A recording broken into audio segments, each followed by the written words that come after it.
ago when she happened to turn black, and now she wants to be known as black.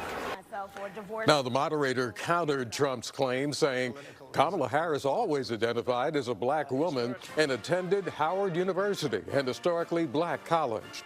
The vice president responded to his comments while speaking in Houston at a sorority event, calling his words divisive and disrespectful.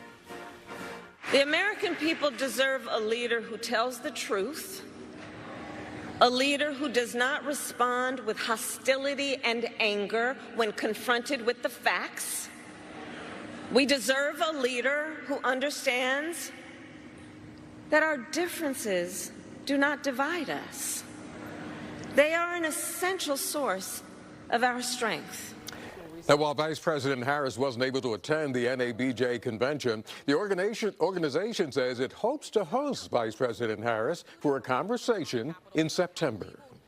We are getting a better look at the state of the San Francisco mayor's race. The candidates just had to release their campaign finance disclosures for the first half of the year. Daniel Laurie brought in the most, with more than $894,000 in donations. Mark Farrell says he received $650,000 in donations. Aaron Peskin raised $468,000. London Breed raised more than $303,000. And Asha Safai brought in $158,000. Well, Oakland residents say their face-to-face meeting with Mayor Shang Tao and Police Chief Floyd Mitchell is an important first step in addressing Oakland's crime problem. Mayor Tao and Chief Mitchell took part in an outdoor town hall meeting. It was hosted by people living near Skyline High School in the Oakland Hills. One homeowner says her cars, along with the cars of neighbors, have been vandalized in recent years. But this meeting was prompted by the shooting during the school's graduation in May, where 2 people were injured. This has been a very quiet neighborhood for the last many years, so this is the call for action. Now, residents wondered whether the city of Oakland will change its police pursuit policy after Governor Newsom sent a letter urging city leaders to reconsider regulations and allow the police to pursue suspects in more circumstances. That police chase policy is right now being reviewed by the Police Commission, which has the power to make changes. We have to be in line with the organizations, the other law enforcement agencies that are in our region to make sure that we are in true alignment with these organizations, so those who would commit crimes don't think that they could come over to our city or go to any other city to commit crime. Now, Mayor Tao adds that the city plans to use new high-tech cameras and drones to identify and arrest criminals.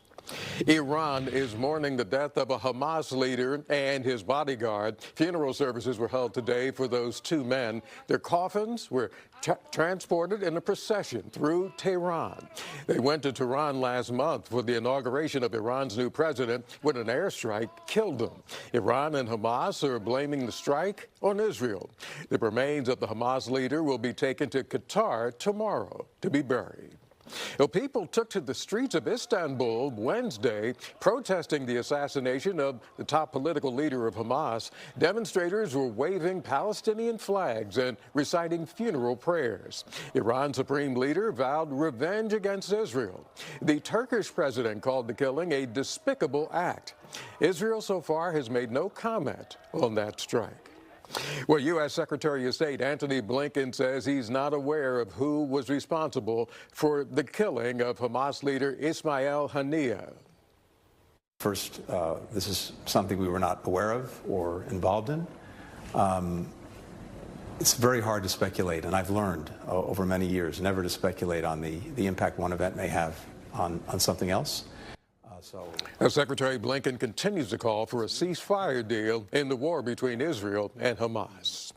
The destructive park fire continues to burn across 4 counties in Northern California. The very hot, dry weather conditions make it hard for the crews to battle that huge fire near Chico. It is still just 18% contained. More than 391,000 acres have burned. Almost 500 structures have been destroyed. Several families in Butte County have lost their homes. Cell phone video shows residents fleeing in their cars just hours before the fast-moving flames would burn through their community. The Scariest thing, so horrifying. You're running away from a fire and you're heading up the mountain. A lot of the kids aren't handling it as well as my daughter, and they really lost everything. Firefighters are now bracing for their next challenge, the weather. CAL FIRE says the possibility of thunderstorms this weekend could cause new fires to break out.